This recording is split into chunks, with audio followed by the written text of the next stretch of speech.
기도하심으로 12월 15일 엎드린 새벽 예배를 하나님께 드리겠습니다. 하나님, 오늘도 게으르고 나태할 수 있는 우리들에게 은혜 주셔서 예배로 하루를 시작하게 하심을 감사드립니다. 오늘도 비록 영상으로 예배를 드리며 나아가지만 우리 안에서 말씀을 통해 주시는 하나님의 깊은 평안함과 은혜의 채우심이 있게 하여 주옵소서.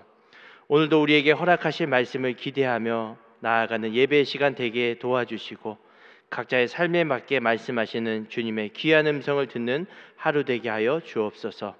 나에게 유리한 것만 듣기 원하는 우리의 귀와 세상에 화려하기 원하는 우리의 눈과 순종하기 더디하는 우리의 발을 붙들어 주셔서 오늘 하루 말씀 따라 사는 우리 모두 되게 인도하여 주옵소서. 감사드리며 예수님의 이름으로 기도드립니다. 아멘. 찬송가 342장 찬양하겠습니다.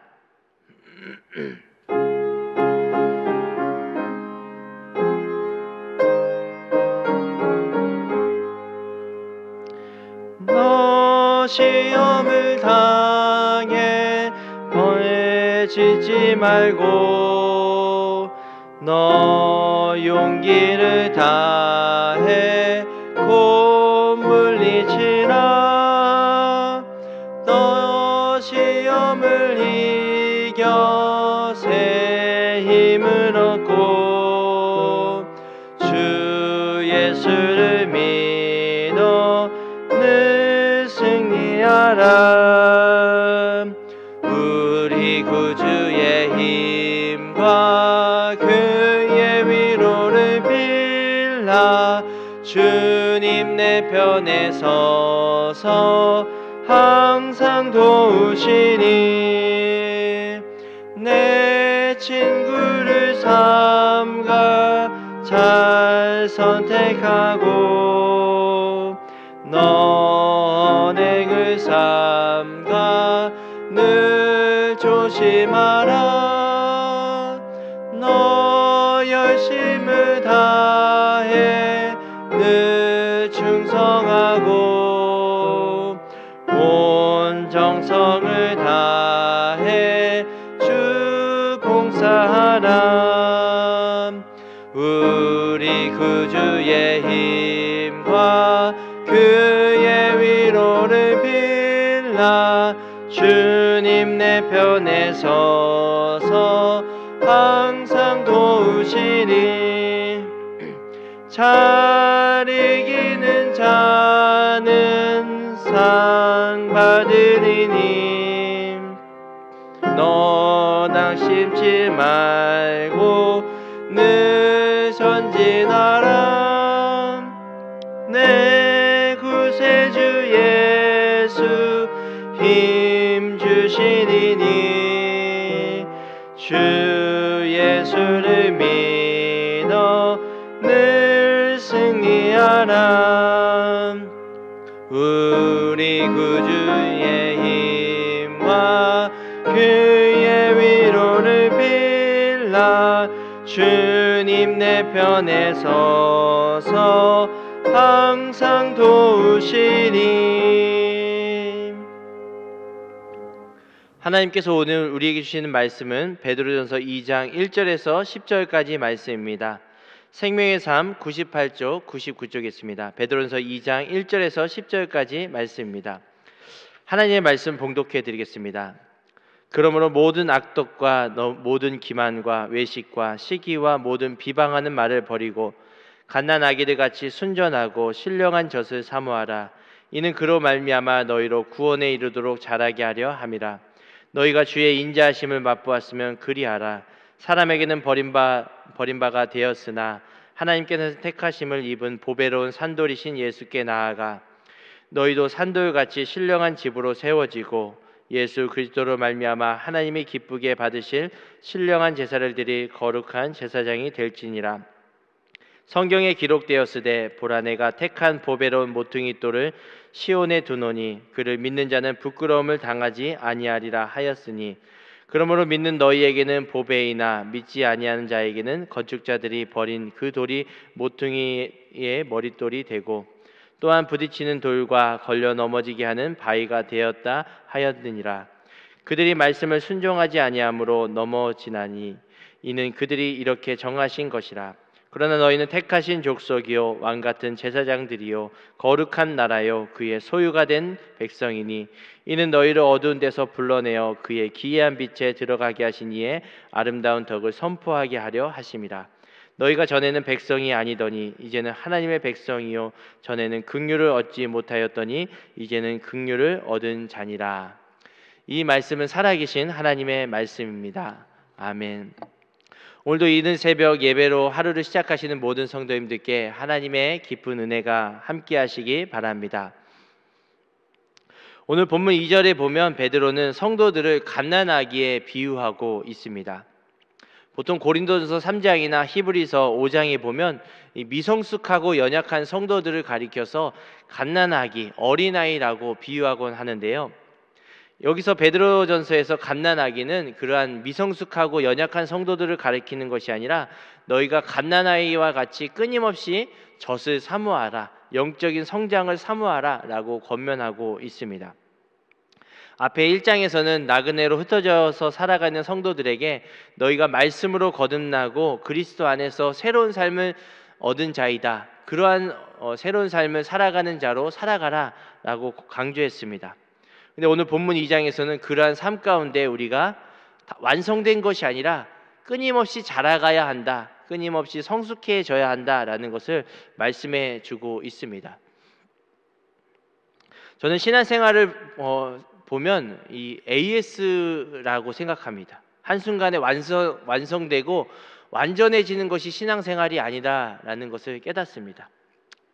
신앙생활은 주님 부르시는 그날까지, 우리가 이 세상을 떠난 그날까지 완성되는 것은 없습니다. 완전해지는 것도 없습니다.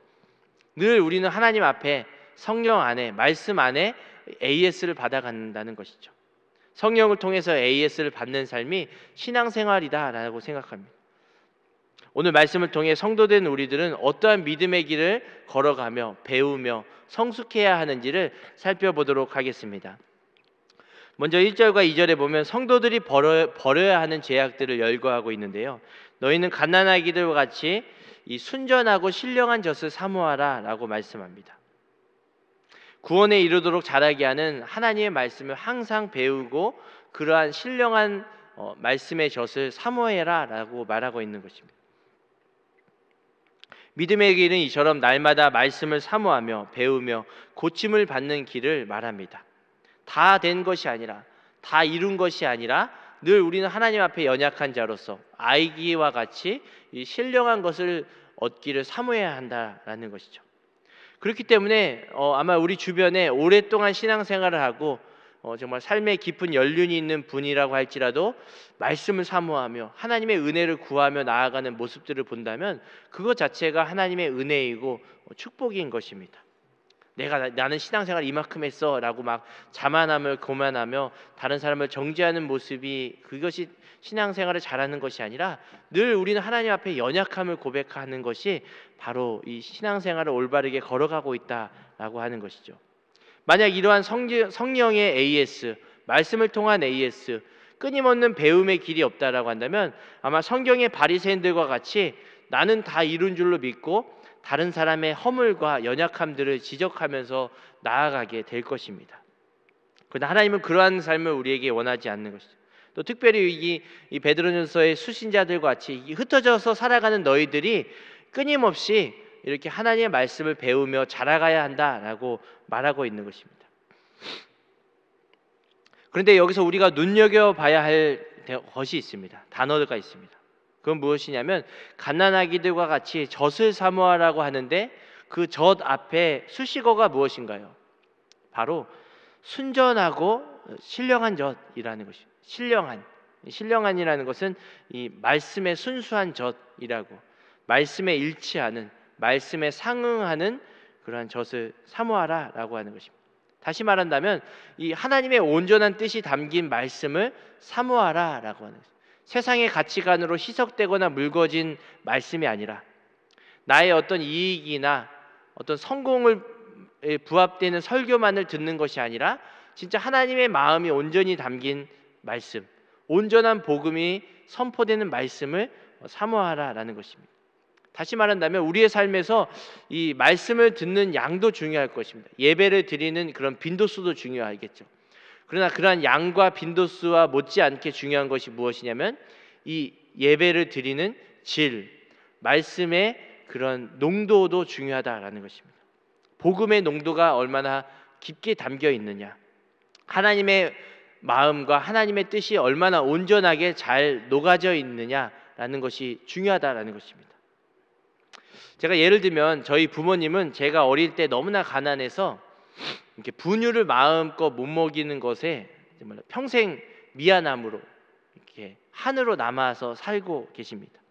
그래서 제 동생은 어릴 때 돌사진이 있는데 저는 돌사진이 없다고 합니다. 그때 이제 돌사진 찍을 돈도 없어서 못 찍었다고 하는데, 아무튼 제가 어릴 때는 정말 너무나 가난해서 어머니께서 이게 모유가 나오지 않았는데 아이에게 이제 젖을 못 물리니까 이제 분유를 샀겠죠. 분유를 먹여야 하는데 이 분유를 마음껏 못 먹이는 겁니다. 아이는 계속 이제 자꾸 자라려고 젖을 달라고 우는데 분유를 살 수 있는 돈은 한정돼 있어서 이 적은 양의 분유로 이게 많은 물을 타서 먹여야 했다라는 것이죠. 근데 이제 이 분유, 작은 양의 분유를 가지고 물을 많이 넣었으니까 얼마나 그 분유가 밍밍하고 맛없겠습니까? 근데 아이가 그걸 먹으니까 이제 밍밍하고 맛없고 그러니까 잘 안 먹고, 아니면 금방 배고프니까 또 울고 그랬답니다. 그래서 이제 어머니께서 이제 생각한 거는 이 분유를 작게 넣고 또 물만 많이 넣으면 밍밍하니까 거기에 이렇게 설탕을 넣어서 좀 달달하게 해가지고 아기가 잘 먹도록 넣었다고 합니다.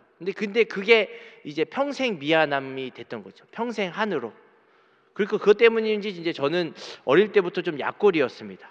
선천적으로 좀 소화도 잘 안 되고 위도 좋지 않고, 뭐 믿을지는 모르겠지만 우리 성도님들이 제가 군대 가기 전까지만 해도 60kg가 안 됐습니다. 이 178cm에 60kg가 안 됐습니다. 빼빼 말랐던 거죠.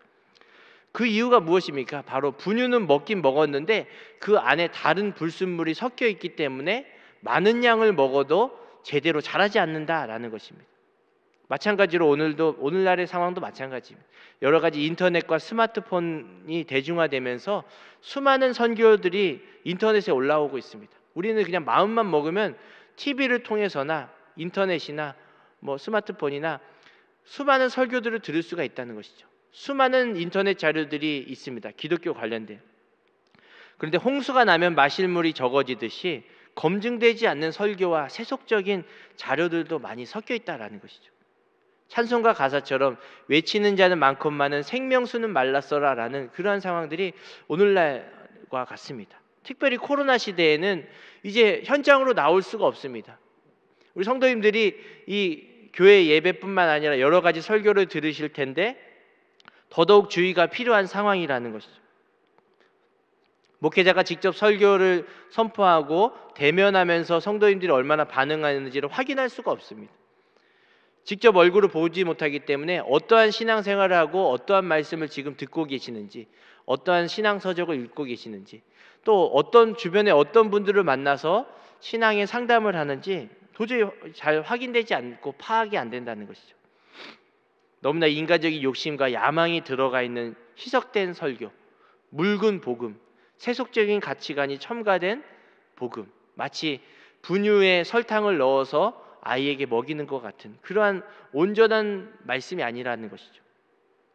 또 우리의 마음도 마찬가지입니다. 우리 죄된 우리의 본성은 늘 우리가 듣기 원하는 거, 편한 거, 우리의 기준에 맞는 말씀만 듣고자 합니다. 그럴 때일수록 하나님의 순전한 말씀을 맛봄으로 인해서 그러한 신령하고 순전한 말씀을 사모하는 우리 모든 분들 되시기 바랍니다. 3절 말씀처럼 주의 인자하심을 맛본 자만이 신령한 젖을 찾게 됩니다.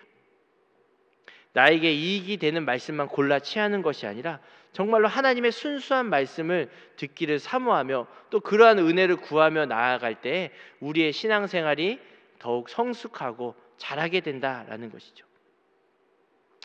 두 번째는 4절과 5절에 보면 거듭난 성도들은 각자 떨어져 있는 것이 아니라 보배로운 산돌이신 예수께 너희도 산돌과 같이 신령한 집으로 세워진다라고 말씀합니다.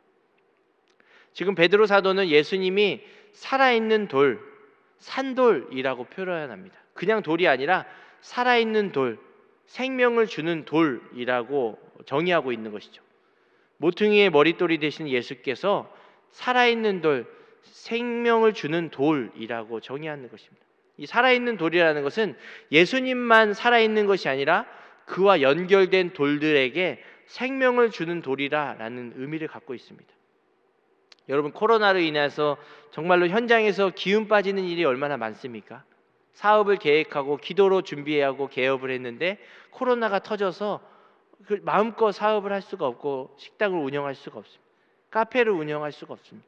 얼마나 희망을 빼앗기는 삶이 많습니다. 극심한 절망으로 인해서 정말 심지어는 내가 살고 싶지 않다라는 마음이 불쑥불쑥 올라올 때도 있을 것입니다. 그런데 베드로는 4절 말씀에 산돌이신 예수께 나아가 생명을 주는 예수님께 나아가 생명을 얻어라라고 권면하고 있는 것입니다. 이 모퉁이의 머릿돌이라는 것은 본래 기능이 이 기초석도 되지만 연결석도 됩니다. 이렇게 직각으로 되어서 그 중심을 잡아주는 것도 이 모퉁이의 머릿돌이라고 하는, 연결해 주는 것이다. 예수님도 마찬가지입니다. 우리 교회의 기초가 되시고 우리의 신앙생활의 기초가 되십니다. 예수님은. 그러나 그러한 기초가 되심과 동시에 하나님과 우리를 연결해 주는 연결석이 된다는 것입니다. 또 사람과 사람 사이에 연결해 주는 연결석이 된다라는 것입니다. 사람이 죽으면 모든 관계에서 끊어집니다. 교제가 끊어지죠. 근데 살아있다라는 것은 관계할 수 있다, 교제할 수 있다라는 것이 전제되어 있습니다. 예수님이 살아있는 돌이라는 것은 단순한 돌이 아니라 어떤 기념석이 아니라 지금도 우리에게 교제함으로 생명을 주는 살아있는 돌이라는 것입니다. 이 사실을 믿고 우리 성도님들 많이 힘들지만 오늘 하루도 생명을 주는 살아있는 돌이신 예수님, 우리에게 생명을 주옵소서라고 간절히 기도하는 모든 분들 되시기 바랍니다. 예수님은 하나님과 우리 사이를 연결해주는 연결석입니다.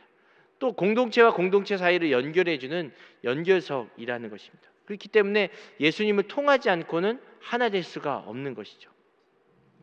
베드로 사도는 흩어져 있는 나그네와 같은 이런 수신자들에게, 성도들에게 너희는 산돌이신 예수님과 연합된 또 다른 산돌이다라고 말하고 있습니다. 또 다른 산돌이자 제사장이다라고 표현합니다.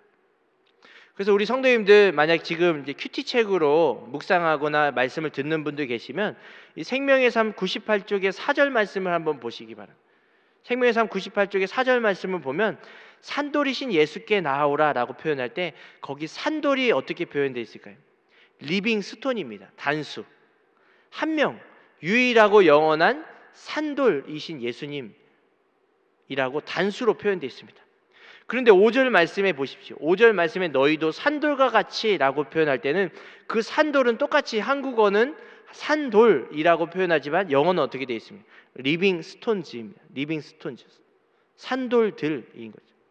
유일하시고 영원하신 산돌 되신 예수님이 지금 산돌과 같은, 살아있는 돌들과 같은 우리들을 연결하고 계신다라는 것입니다. 예수님 혼자 살아있는 돌이 아니라 하나님은 예수님과 연합된 우리로 말미암아 우리에게 산돌들과 같이 연합되어서 우리를 하나로 묶어주신다라는 것을 꼭 기억하시며 나아가기 바랍니다. 생명을 받는 우리들은 수많은 산돌과 같이 지금도 죽어가는 많은 영혼들을 건져서 예수님과 연결해 줄 수 있는 살아있는 돌들입니다.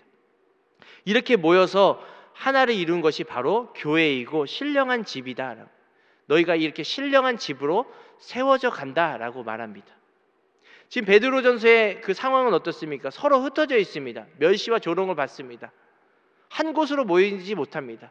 다 핍박 때문에 곳곳에 흩어져 있고 숨어 있습니다.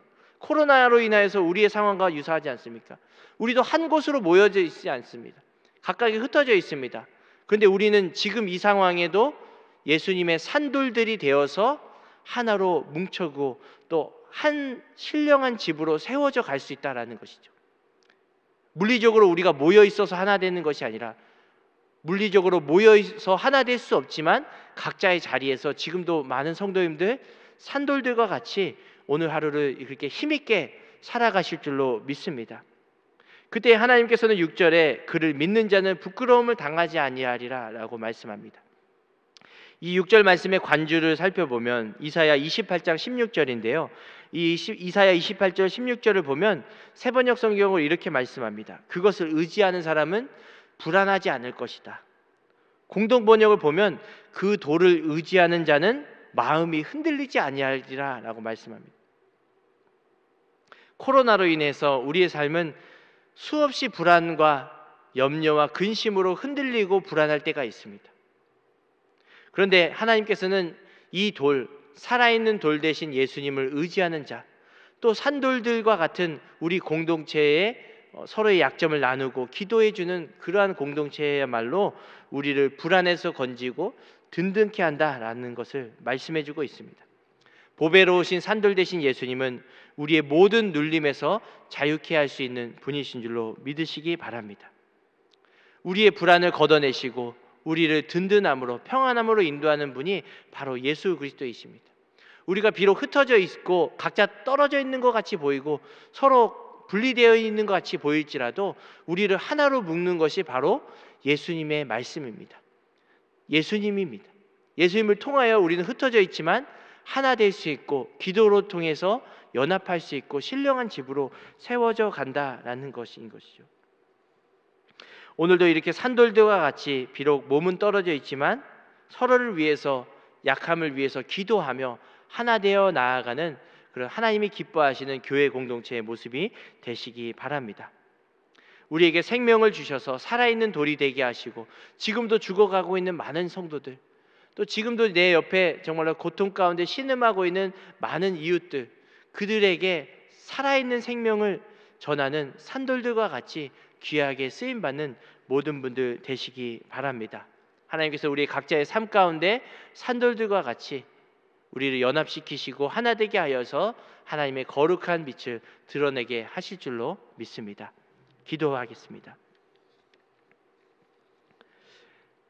하나님, 오늘도 이른 새벽 예배로 하루를 시작하게 하시니 감사합니다. 오늘 말씀을 통해 우리가 주님과 연합된 산돌들이자 제사장임을 깨닫게 하심을 감사합니다.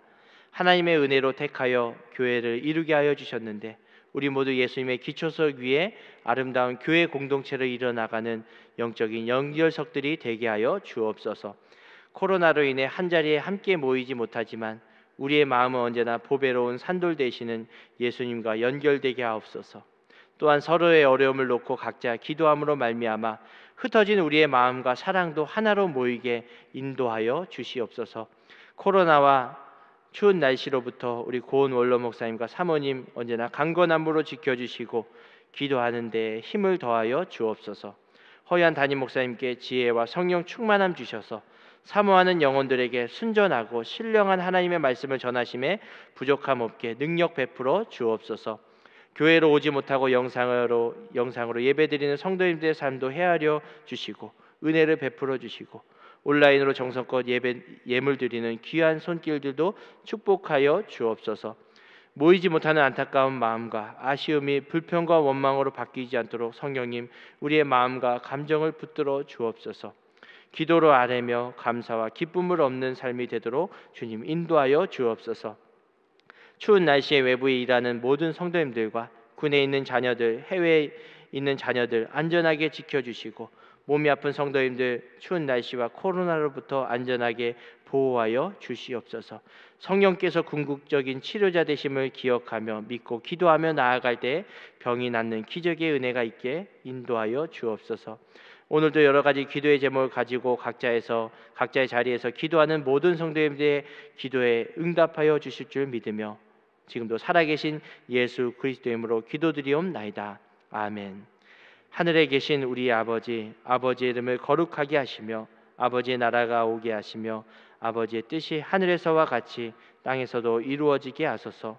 오늘 우리에게 일용할 양식을 주시고 우리가 우리에게 잘못한 사람을 용서하여 준 것 같이 우리 죄를 용서하여 주시고 우리를 시험에 빠지지 않게 하시고 악에서 구하소서. 나라와 권능과 영광이 영원히 아버지의 것입니다. 아멘.